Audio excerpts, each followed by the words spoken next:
Essa é a voz da profecia, uma voz de esperança, que proclama a volta do Senhor. Jesus em breve virá.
Você ou não, ele virá. A profecia diz, a palavra diz que ele virá. Esta é a voz da profecia, uma mensagem de fé e esperança que anuncia a volta do Senhor. E felizes são aqueles que leem e aqueles que ouvem as palavras da profecia e guardam as coisas nela escritas, pois o tempo está próximo. Servos de Deus, a trombeta tocai, breve Jesus voltará. A todo mundo a mensagem levai, breve Jesus voltará.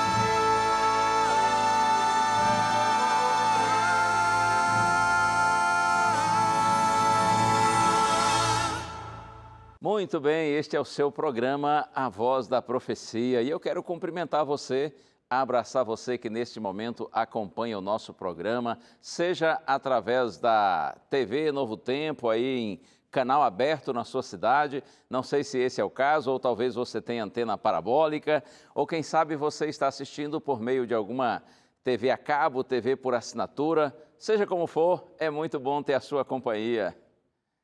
Que cada dia mais o Pai Celeste siga guiando a sua vida, orientando os seus passos, para que cada dia nós andemos na direção do Senhor e assim a gente encontre o sentido, o propósito, a razão da nossa existência.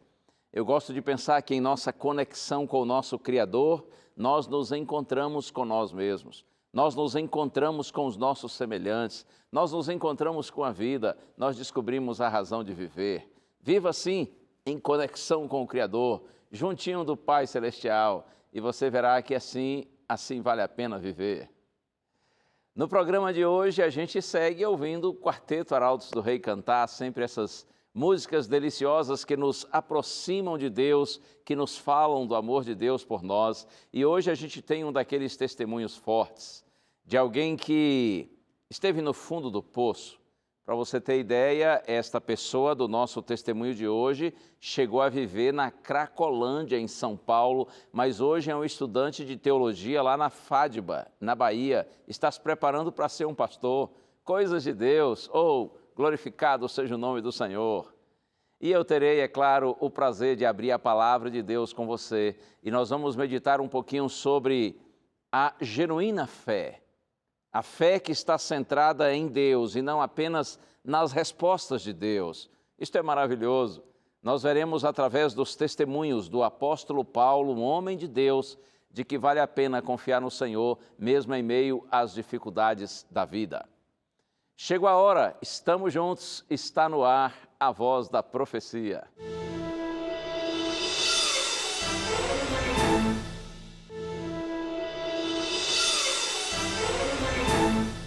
Os primeiros dias que eu comecei a ter contato com a droga foi na escola, né? Presenciávamos constantemente bebidas alcoólicas, drogas. Os meus irmãos muitas vezes foram para a rua nas madrugadas atrás de mim e muitas vezes me acharam também descalço, sujo na rua. A dependência das drogas é considerada uma doença que, como qualquer outra, deve ser tratada, controlada e encarada como algo crônico e como um problema social. Mesmo sabendo dos riscos que afetam a saúde do usuário, do desequilíbrio que o viciado causa no ambiente familiar, por que escolher continuar no vício? O que busca um viciado ao se entregar às drogas? No começo a gente tem um sentimento prazeroso, né?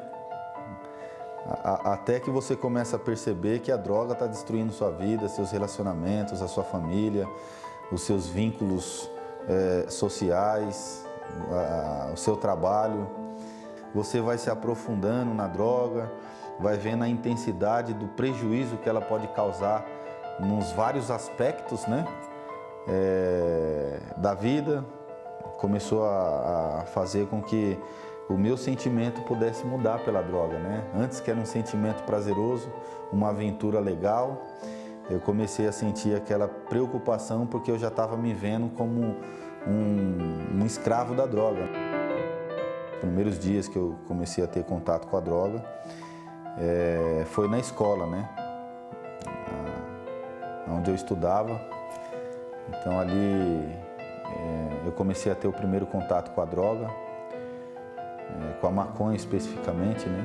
Eu comecei a fumar maconha, mas anteriormente eu já bebia bebidas alcoólicas, né? Porque eu convivi num bar, vivia num bar, por causa que os meus pais tinham um bar, né? Minha mãe ficou durante muito tempo com esse bar ainda, e lá eu convivi com essa situação. O primeiro de tudo foi a curiosidade. Agora eu não sei se porque eu não tive uma estrutura uma estrutura bem formada no meu âmbito familiar, porque, como eu disse, o meu pai faleceu muito cedo. E isso foi um baque muito grande para minha família. Eu, muitas vezes, deixava de ser assistido, né? Minha mãe teve aquela dificuldade acadêmica e eu ficava muito à solta. Conheci pessoas que não tinham um propósito de crescimento, de crescer na vida, onde o propósito deles, na verdade, era estar ali consumindo as drogas. E eu, por curiosidade, acabei me enveredando por esse caminho aí também. Sérgio chegou no fundo do poço. Após viver por anos usando drogas, foi surpreendido quando teve uma conversa com sua mãe. O que mais marcou minha vida, assim, de vários que teve, foi um momento em que minha mãe chegou próximo de mim. Ela sentou comigo assim na sala, eu me lembro até hoje, e ela falou nessas palavras para mim: Sérgio, eu quero te ajudar, mas eu não sei o que fazer para te ajudar. Uma pergunta ficou em sua cabeça e o incomodava a todo instante. Preciso mudar de vida, mas por onde começar? Tento ao máximo seguir a orientação bíblica, a orientação que Deus dá, né? Esquecer de tudo aquilo que passou e agora prosseguir para aquilo que está diante de mim. E o que está diante de mim é ser uma pessoa feliz, é ser uma pessoa que eu possa trazer alegria para minha família, para o meu filho, Miguel, que eu tenho muito a contribuir para o crescimento dele. Tudo aquilo que eu não pude ter e que me proporcionou no âmbito familiar me levar para as drogas, eu farei a diferença para que o meu filho também não possa se enveredar por esse caminho. Deus quer que tenhamos uma fé verdadeira, onde possamos nos curar e curar aos outros. Levando essa fé dentro de nós, acreditaremos que tudo pode ser realizado através dela, ainda que nada se traduza exteriormente diante dos nossos olhos.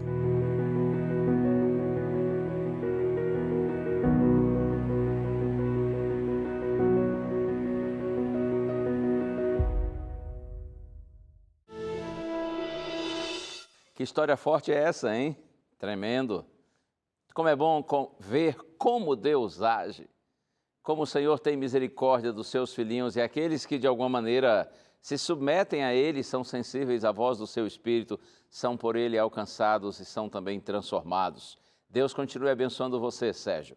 Faça de você um valoroso homem de Deus, um grande pastor para abençoar a vida de milhares de outras pessoas, inclusive jovens, que assim como você, porventura, em algum momento da vida, estejam vivendo assim esses reveses, não é? Estejam no fundo do poço, dominados por vícios de drogas e tantas outras. Quanta gente tem sofrido por esse mundo afora e precisa de uma mão amiga que se estenda para libertá-lo, para levá-lo para Deus. E assim nós prosseguimos aqui com o seu programa A Voz da Profecia e eu tenho um presente para lhe oferecer. Esse aqui, que talvez você até já conheça, por assistir sempre o nosso programa, é um DVD lindo que foi preparado com mensagens bíblicas e essas mensagens estão baseadas em ensinos do apóstolo Paulo. Paulo, o Mensageiro da Cruz, um DVD em forma de estudo bíblico, ou eu posso dizer também um estudo bíblico em forma de DVD. Se você desejar esse presente que nós preparamos para você, é só você pedir que a gente lhe manda direto para o seu endereço. Você pode pedir através das redes sociais do nosso programa, ou então você pede por telefone, se for mais prático. O nosso número 0 operadora 12 21 27 31 21. Liga sempre em horário comercial e você fala diretamente com a equipe da nossa escola bíblica. Outra opção de você pedir o DVD é através do nosso WhatsApp. Nosso número 12981001425. Manda mensagem de texto para a gente dizendo: eu quero o DVD Paulo, Mensageiro da Cruz. E nós vamos fazer contato com você e logo, logo esse material lindo estará nas suas mãos para, através desse DVD, você conhecer grandes e poderosas verdades de Deus para a sua vida. É um presente da Novo Tempo para você. Agora a gente vai para um rápido intervalo com algumas mensagens, mas logo na sequência eu volto. E já posso lhe adiantar que nós vamos meditar especialmente nos capítulos 14 e 16 do livro de Atos dos Apóstolos. E Deus tem hoje uma linda mensagem para você, renovando a sua fé e a sua confiança no Senhor. Fica aí, já volto.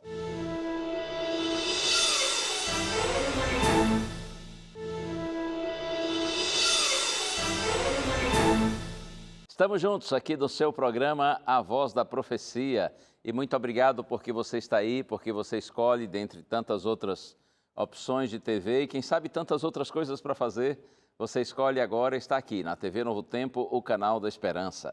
Agradeço pela audiência, pelo carinho, pela amizade, pelas orações. Eu sei que tem muita gente por esse Brasil e pelo mundo que ora por nós da equipe da Voz da Profecia e todos que trabalham aqui na Rede Novo Tempo de Comunicação, muito obrigado sim por suas orações, obrigado também por suas doações, aqueles que são chamados de Anjos da Esperança, que contribuem financeiramente para a manutenção e expansão do Ministério da Rede Novo Tempo.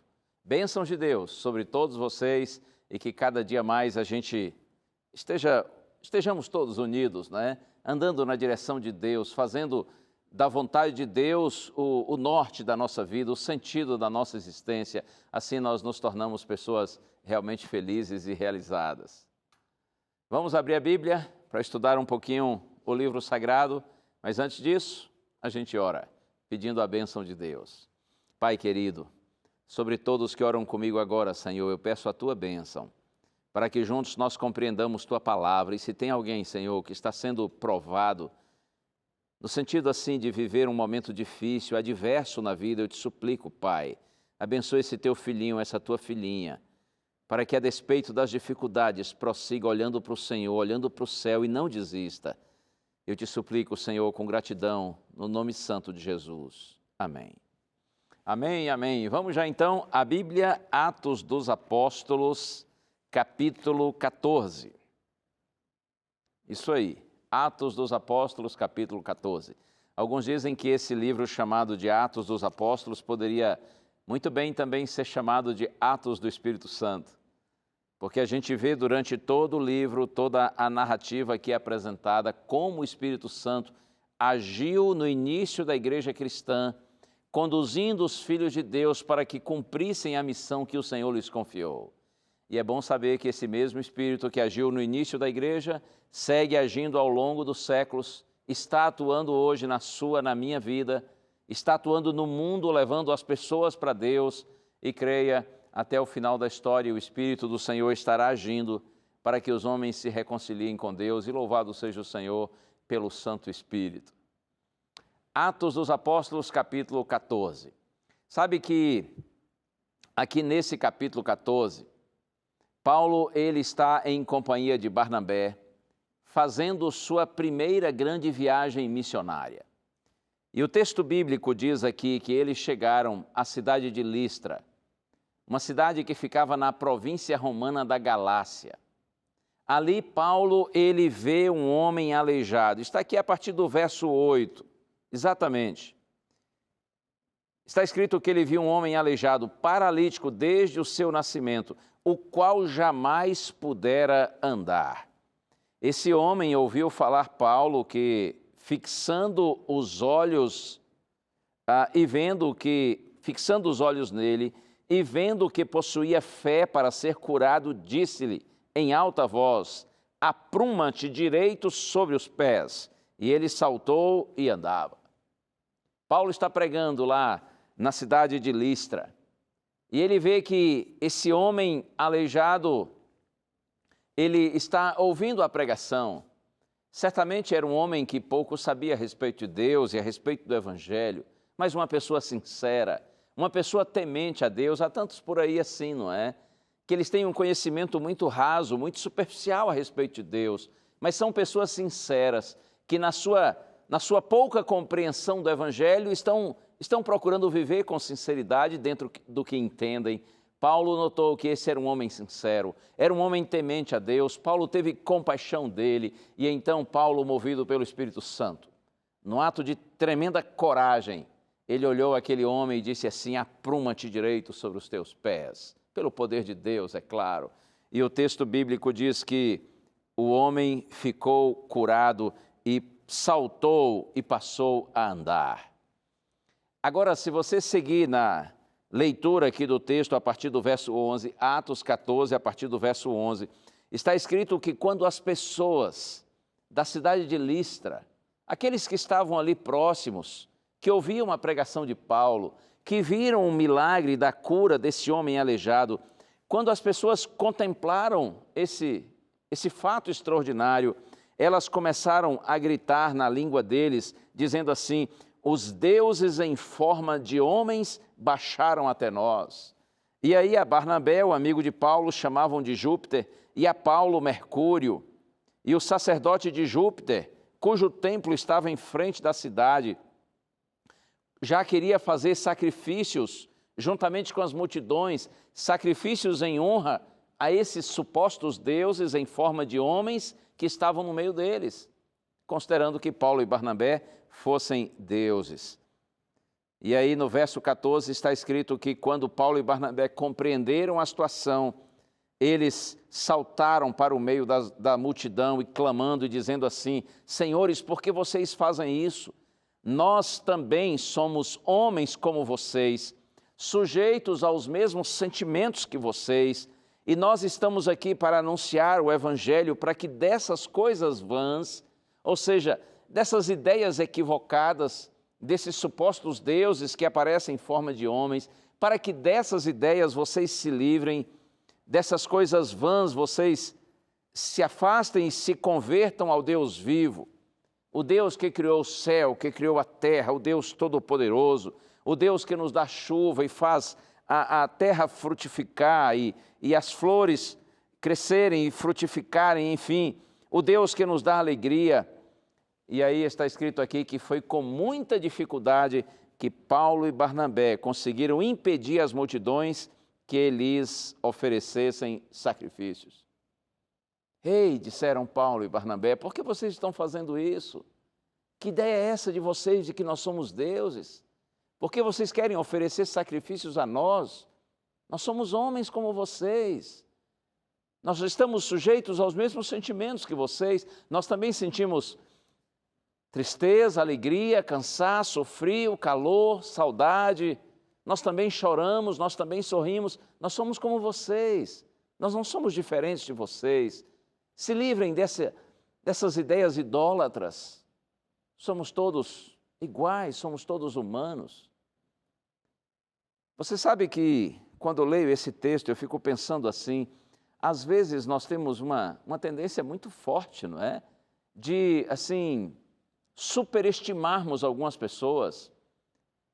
Talvez, inclusive, pessoas que sejam líderes espirituais, líderes religiosos.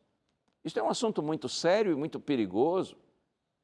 Uma coisa é você respeitar o seu líder religioso, seja o pastor da sua igreja, o padre, o bispo, o papa, o apóstolo, o reverendo, não importa qual seja o título que, porventura, o seu líder ou a líder da sua igreja tenha.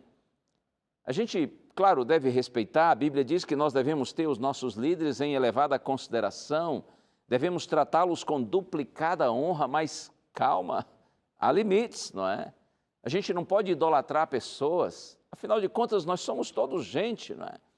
Todo mundo de carne e osso. A Bíblia diz que não existe nenhum justo sequer. Às vezes eu fico assim triste quando vejo alguns líderes religiosos que começam a se sentir assim muito os tais, né? Os bambambãs, os melhores de todos. E inclusive os que acabam tendo um púlpito com a influência maior, eles correm esse risco maior, não é? De confundirem as coisas e achar que são melhores do que os outros. E eu sei que, de repente, você está me ouvindo falar e dizendo, pastor, inclusive o senhor tem que cuidar, não é? Porque prega aí na Novo Tempo, fala para milhares de pessoas, eu sei que eu tenho que cuidar. Eu tenho pedido a Deus todos os dias que me ajude a não confundir as coisas, a não me tornar uma pessoa arrogante, orgulhosa, presunçosa por causa disso. Por causa desse privilégio que Ele me concede de poder falar para milhares de pessoas e muita gente que eu nunca vi, que eu não conheço, que eu não sei quem é. Você e eu, nós todos, que somos pregadores do Evangelho, nós precisamos pedir a Deus que nos dê maturidade, sabedoria, para que nós tenhamos uma vida de simplicidade, de humildade, que nós entendamos que o que nós fazemos é para a glória de Deus e não para a nossa glória. Até porque nós somos todos pecadores, carentes da graça de Deus, somos totalmente dependentes do cuidado, do favor de Deus, totalmente necessitados dEle. Então, olha aqui uma coisa, você respeite o líder, o seu líder religioso, mas, por favor, não idolatre ninguém. E você que é um líder, que é um pregador, como eu também sou, cuidado para você também não confundir as coisas. Sejamos pessoas simples, nada de passar a ideia de que nós somos super-heróis, super-homens na vida espiritual, nada de tentar atrair a atenção das pessoas para nós mesmos, como se houvesse em nós algum poder especial. Claro que não. Todo o poder, toda a honra e toda a glória nós devemos dar ao nosso Senhor. Ele sim é digno de adoração, porque somente Ele é perfeito, somente Ele é justo. Todos nós que um dia alcançaremos a vida eterna, alcançaremos não pelos nossos méritos, não porque você é bonzinho, você é certinho, você é bonitinho, você é corretinho, enfim. Você e eu, nós alcançaremos a eternidade por causa da justiça de Cristo que é transferida para nós. Nossa justiça própria, na verdade, é uma grande injustiça. O profeta Isaías diz que nossas justiças são como trapos de imundície. Então, não confie em você mesmo e não coloque a sua esperança e a sua segurança em pessoas, por mais que sejam pessoas admiráveis. Nós devemos sim reverenciar, adorar e fazer de Cristo a razão da nossa vida. Por isso Paulo e Barnabé disseram para aquelas pessoas, parem com isso, nada de vocês oferecerem sacrifícios para nós, porque nós estamos aqui exatamente para livrar vocês dessas idolatrias e conduzir vocês para o verdadeiro Deus, aquele que sim merece ser adorado.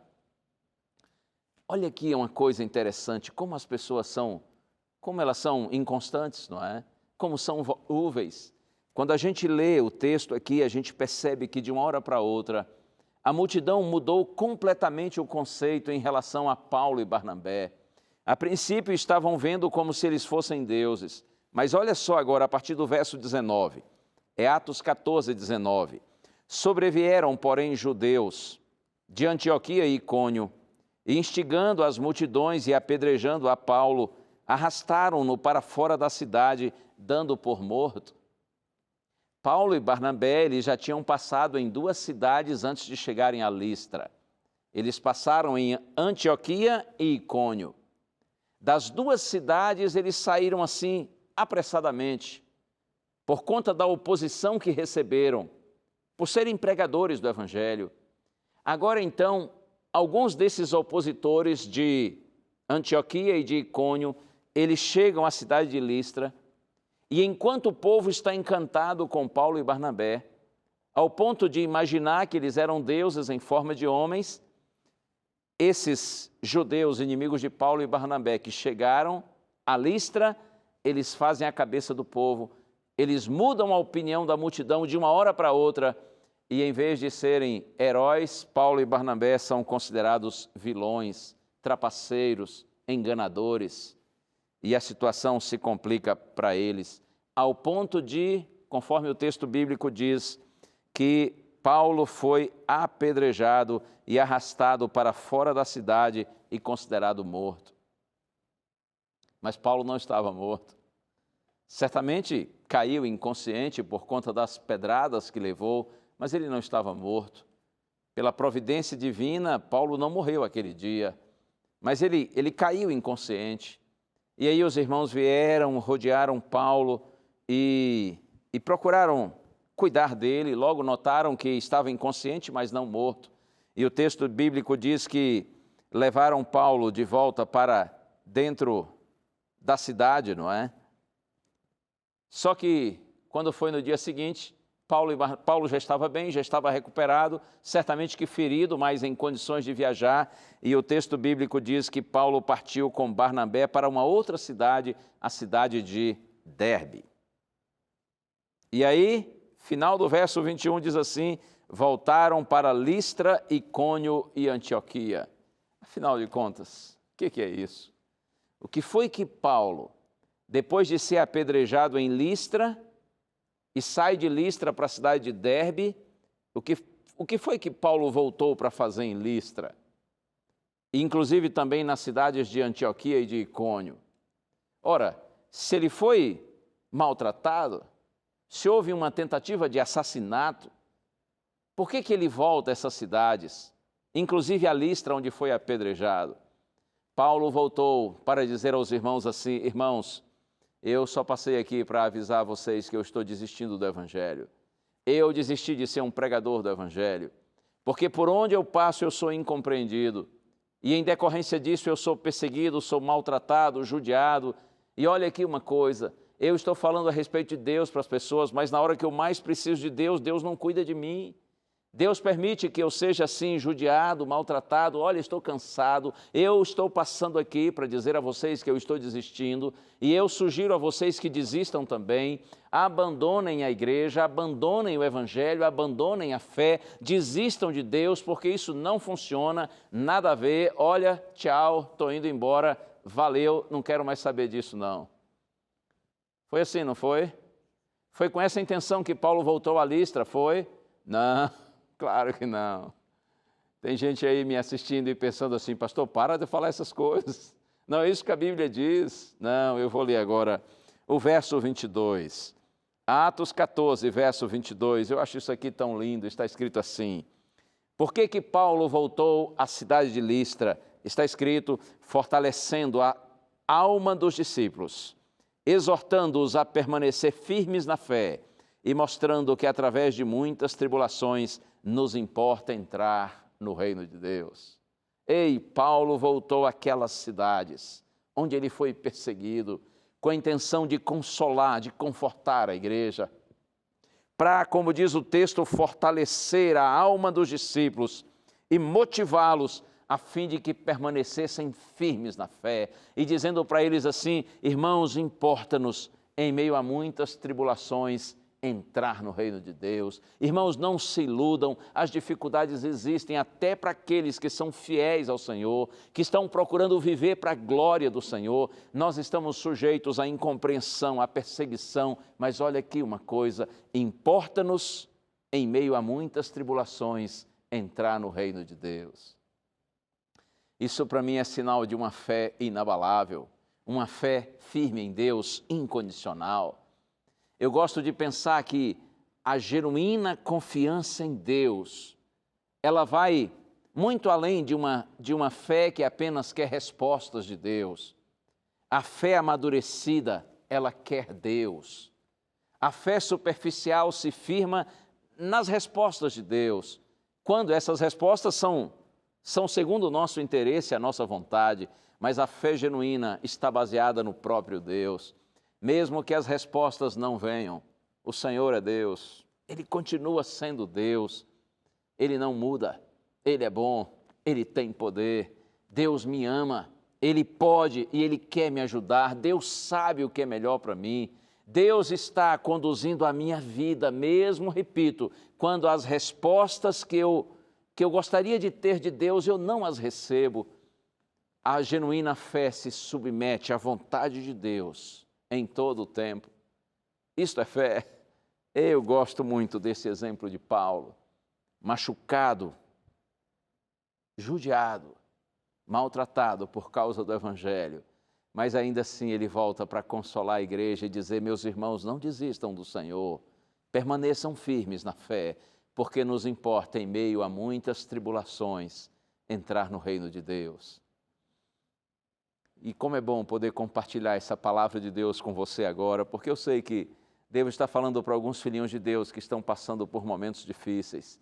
Em nome de Jesus, creia, importa, em meio a muitas tribulações, que você entre no reino de Deus. Se Deus permite que nós passemos por dificuldades, é porque Deus sabe que essas dificuldades podem se transformar em bênçãos para o nosso amadurecimento, para o nosso crescimento na fé. E eu quero convidar agora para o capítulo 16 de Atos. Eu disse que seriam hoje capítulos 14 e 16. Então vamos já ao capítulo 16 de Atos dos Apóstolos. Agora Paulo está na companhia de Silas e ele está fazendo sua segunda grande viagem missionária. Eles chegam, diz a Bíblia, à cidade de Filipos, na região da Macedônia. E uma garota, uma jovem, que está sendo possessa por um espírito do mal e se identifica aqui como espírito adivinhador. Então, essa garota que está sendo possessa por esse espírito do mal, uma espécie assim de médium, de adivinhadora, essa garota, está escrito, ela começa a acompanhar Paulo e Silas. E na medida em que ela vai acompanhando, Paulo vai se sentindo perturbado, incomodado com aquilo, e chega um momento que, tendo compaixão daquela garota, Paulo, está escrito aqui, olha, Paulo então olha para aquela menina e procura afastar o espírito do mal que está nela. Está aqui, olha, verso 18, Atos 16, verso 18. Isto se repetia por muitos dias, então Paulo, já indignado, voltando-se ao espírito, disse, em nome de Jesus Cristo eu te mando, retira-te dela. E ele, na mesma hora, saiu. Em nome do Senhor Jesus Cristo, Paulo libertou aquela garota, expeliu, tirou o demônio que estava tomando conta da vida daquela menina. E era por conta da presença desse mal que ela fazia esse tipo de adivinhações. Só que, verso 19 em diante, é dito assim, vendo os seus senhores que lhes desfizera a esperança de lucro, agarrando em Paulo e Silas, os arrastaram para a praça, à presença das autoridades. A questão é que essa garota estava sendo usada, explorada comercialmente, por alguns aproveitadores, por alguns espertões, que se valiam dessas adivinhações que ela fazia para ganhar dinheiro, para ter lucro, vantagem financeira. E quando Paulo tirou esse espírito de adivinhação da garota, os seus exploradores, né? Aqueles que a usavam, que a manipulavam, eles ficaram furiosos. E o texto diz que eles levaram Paulo e Silas para a praça da cidade à presença das autoridades. E eles disseram assim: estes judeus perturbam nossa cidade, eles estão pregando e espalhando costumes que nós não podemos receber. E verso 22 diz assim: levantou-se a multidão unida contra eles, e os pretores, rasgando-lhes as vestes, mandaram açoitá-los com varas. Esse açoitar com vara aqui é literal, é bater para valer, é bater tanto ao ponto de rasgar as costas das pessoas.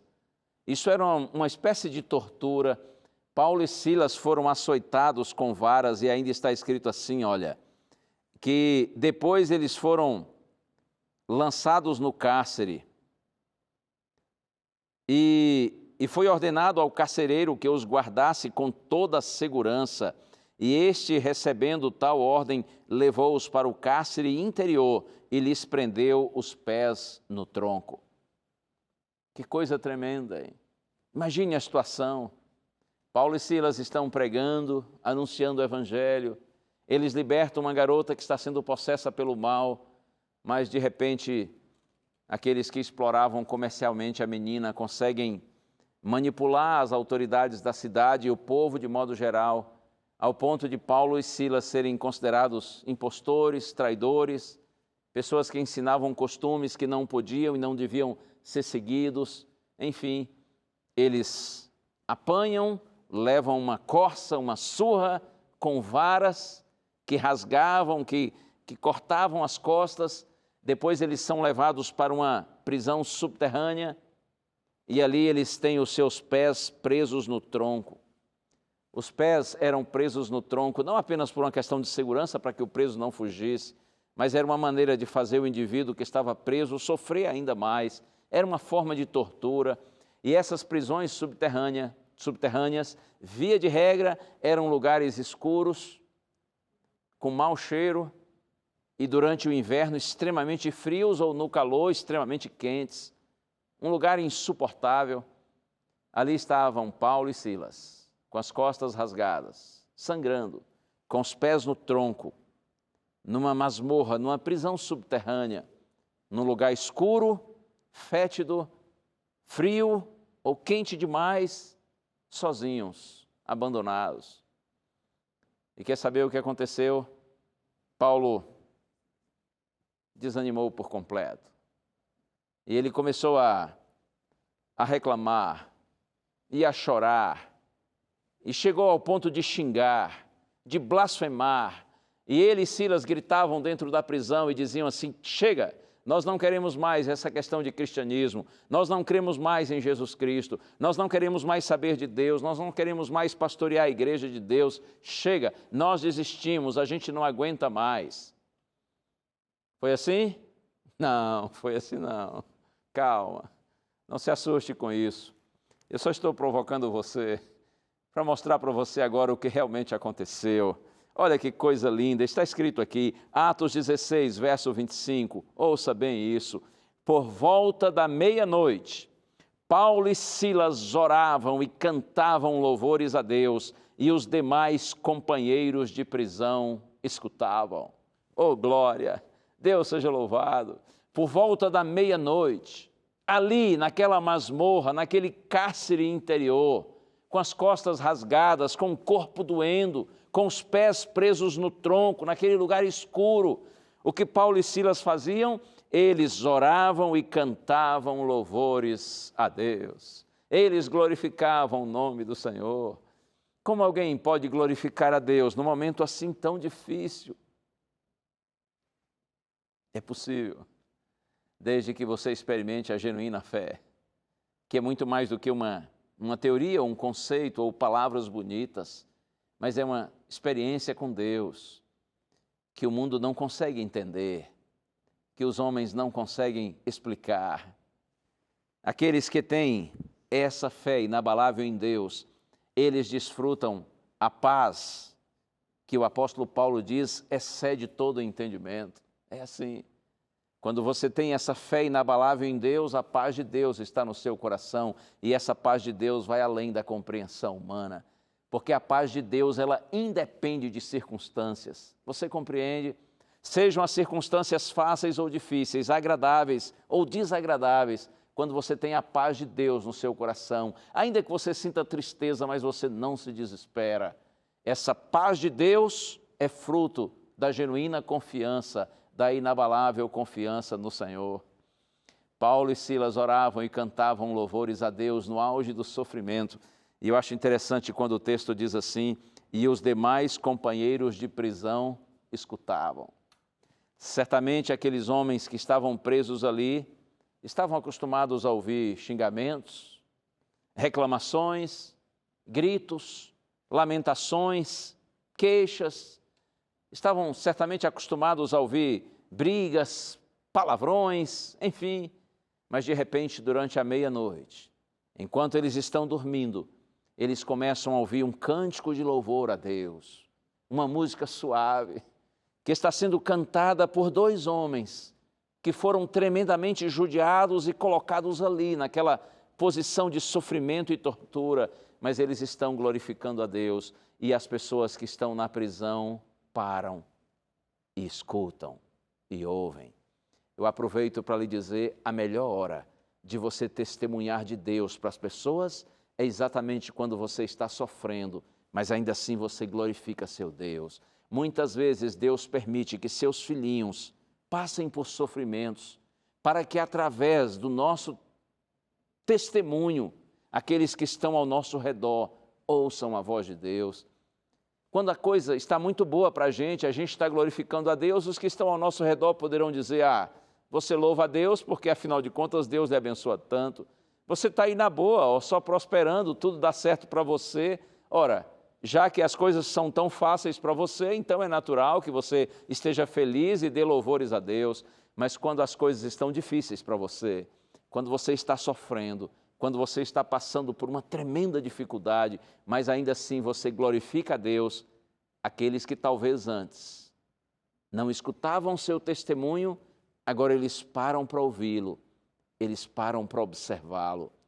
Porque eles notam que seu cristianismo não é apenas uma teoria bonita, mas é uma experiência real e profunda com Deus. Que Deus nos ajude, que o Senhor, pelo Espírito Santo, desperte em você e em mim uma firme decisão, um firme propósito de confiarmos no Senhor em todo o tempo, seja nas horas fáceis ou nas horas difíceis. E quer ver mais? Só para concluir aqui esse texto, verso 26, está escrito: de repente sobreveio tamanho terremoto que sacudiu os alicerces da prisão, abriram-se todas as portas e soltaram-se as cadeias de todos. Quando Paulo e Silas oravam e cantavam louvores a Deus à meia-noite, Deus agiu e sobreveio um terremoto que sacudiu os alicerces da prisão e abriram-se todas as portas e soltaram-se as cadeias de todos. Oh, Deus seja louvado! Eu quero dizer para você que um dia Deus vai abalar os alicerces desse velho mundo e todas as cadeias que nos prendem a esse mundo de pecado e que nos trazem tantas tristezas, todas essas cadeias serão destruídas, todo mal será vencido e Deus abrirá as portas para que seus filhos saiam dessa realidade triste e alcancem a eternidade. Que lindo isso, não é? Deus nos abençoe. Que o Senhor, pelo Espírito Santo, renove cada dia mais a nossa fé e nos faça confiar nesse Deus que é todo-poderoso. Vamos ouvir música? O Quarteto Arautos do Rei agora vai cantar. E essa música que será apresentada, ela fala exatamente do sonho de Deus, do desejo de Deus de abençoar a nossa vida, para que no Senhor nós tenhamos uma sublime experiência e assim nós cresçamos em nossa fé. Ouça agora, Arautos do Rei.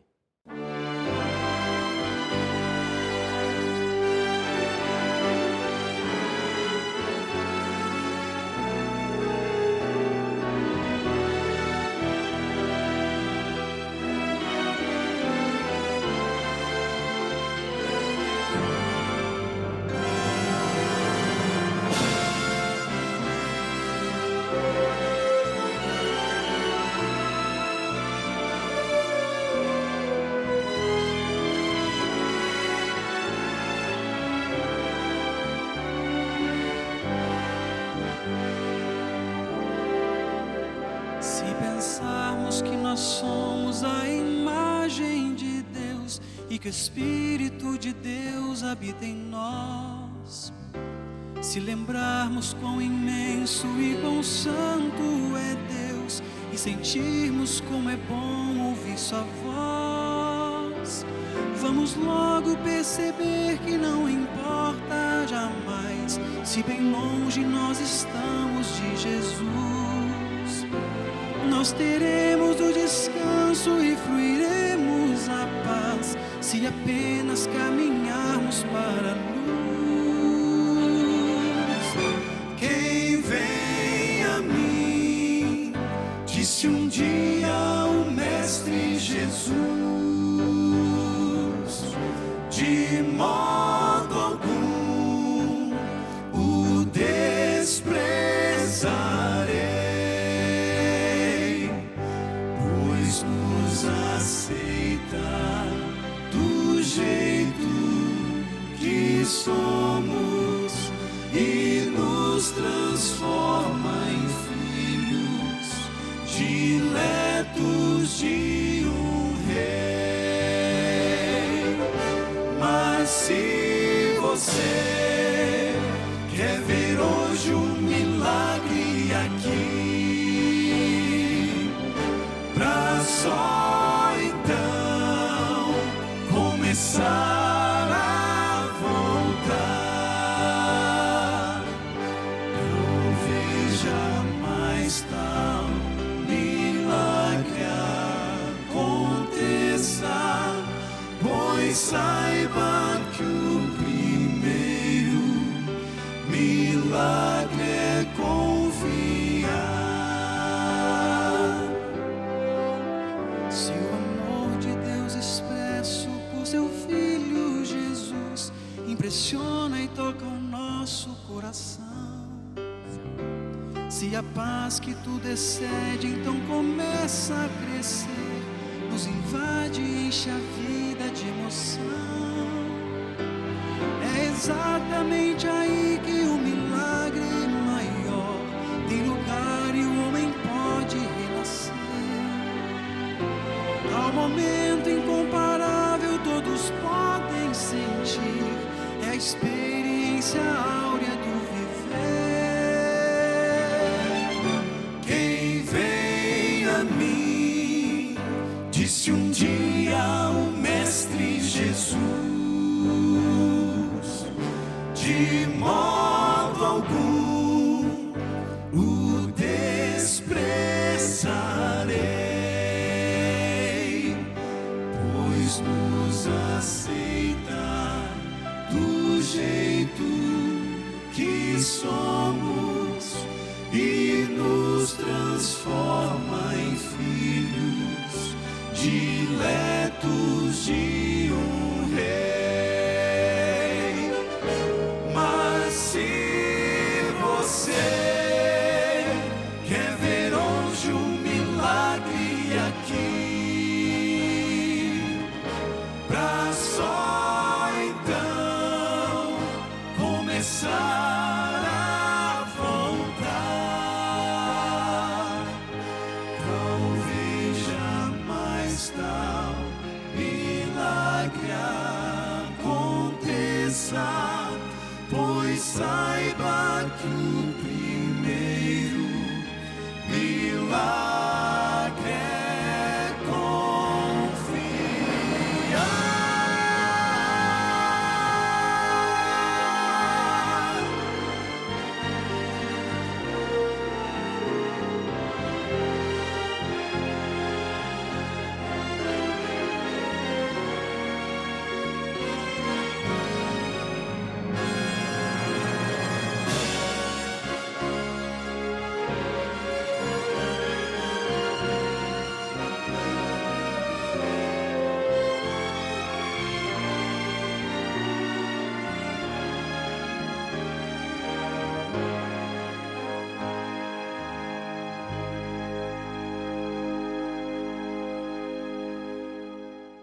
Eu estava aqui me lembrando de uma antiga história. Eu ouvi isso há muitos anos. Eu era garoto ainda na igreja.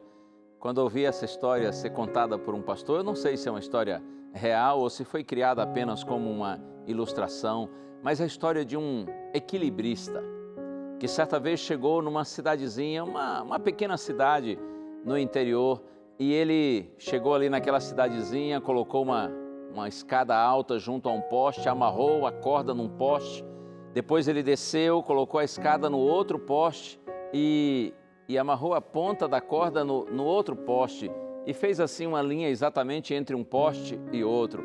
E as pessoas ficaram observando, afinal de contas, qual era a intenção dele.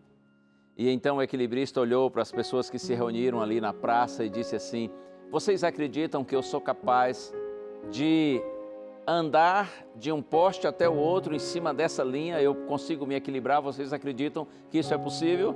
E as pessoas disseram: nós acreditamos, vai lá, vai dar certo. E ele colocou a escada junto ao poste, subiu e aí foi andando e atravessou de um poste ao outro andando sobre aquela linha. E aí desceu e as pessoas aplaudiram. E ele disse assim: e vocês acreditam que eu sou capaz de outra vez atravessar de um poste até outro, mas agora conduzindo um carrinho de mão? Vocês acreditam que isso é possível? Eles disseram: acreditamos. Então ele pegou um carrinho de mão que estava ali com alguém e o ajudaram a subir na escada, levaram o carrinho de mão e ele andou de um poste até o outro, equilibrando-se em cima daquela corda, conduzindo o carrinho de mão, e o povo ficou encantado e o povo aplaudiu. Então ele desceu e olhou para a multidão e disse assim: vocês acreditam que eu sou capaz de outra vez passar de um poste até outro em cima dessa corda, conduzindo o carrinho de mão e agora levando uma pessoa dentro do carrinho? Eles disseram: a gente acredita, a gente já viu que você é capaz de muitas coisas. Ele disse: ok, pois eu vou fazer isso. Qual de vocês gostaria de entrar no carrinho para que eu possa conduzi-lo? E aí, quem entrou? Ninguém. Ninguém teve coragem. Todo mundo acreditava que era possível fazer isso, mas quem se arriscaria a entrar no carrinho? Pois eu quero dizer que a verdadeira fé é muito mais do que dizer eu creio, eu acredito. A verdadeira fé se revela quando você entra no carrinho, ou seja, quando você se coloca nas mãos de Deus e você procura viver segundo toda a palavra de Deus, você procura ser obediente à vontade de Deus, mesmo que você muitas vezes não compreenda completamente porque Deus faz certas coisas, porque deixa de fazer outras, ou porque na sua visão Deus demora de agir. A verdadeira fé é assim, é quando a gente entra ali no carrinho e deixa Deus conduzir a nossa vida. Isso é uma confiança plena no Senhor. E eu quero terminar com essa promessa de Deus, que está aqui no profeta Isaías, capítulo 26, versos 13 e 4. Tu, Senhor, conservarás em perfeita paz aquele cujo propósito é firme, porque ele confia em ti. Confiai no Senhor para sempre, porque o Senhor Deus é uma rocha eterna. O Senhor conservará em perfeita paz aquele cujo propósito é firme, porque o Senhor nosso Deus é uma rocha eterna. Deus lhe abençoe, confie no Senhor, busquemos de Deus essa fé genuína, que vai além da teoria, mas é uma prática constante de vida dedicada a Deus, sujeita a Deus, fazendo a vontade do Senhor. Vamos orar juntos? Vamos clamar a Deus que nos conceda essa fé genuína. Pai querido, ó Deus, Tu nos vês e sabes de tudo, Senhor. Tu sabes como é fácil falar a respeito de fé, mas como muitas vezes é difícil vivê-la na hora da provação. Por isso eu te peço, Senhor, converte o meu coração a Ti, Senhor, e de todos que estão orando comigo, para que nós tenhamos uma experiência genuína e profunda com o Senhor, que a nossa fé esteja incondicional, inabalável, sabendo que o Senhor é Deus e tudo o que o Senhor faz objetiva o nosso bem. Estamos nas Tuas mãos, Senhor, e queremos Te amar e Te servir nas horas fáceis ou difíceis. Oramos em Jesus. Amém. Deus abençoe você, que o Senhor tenha compaixão de você, de mim, de nós todos. E vamos prosseguir firmes em nossa fé, mesmo sem muitas vezes entender certas coisas que acontecem, mas Deus é Deus, Ele é bom, Ele quer o nosso melhor, Ele sabe o que é melhor e Ele está conduzindo a nossa vida. A gente se vê então no próximo programa. Um abraço, tchau.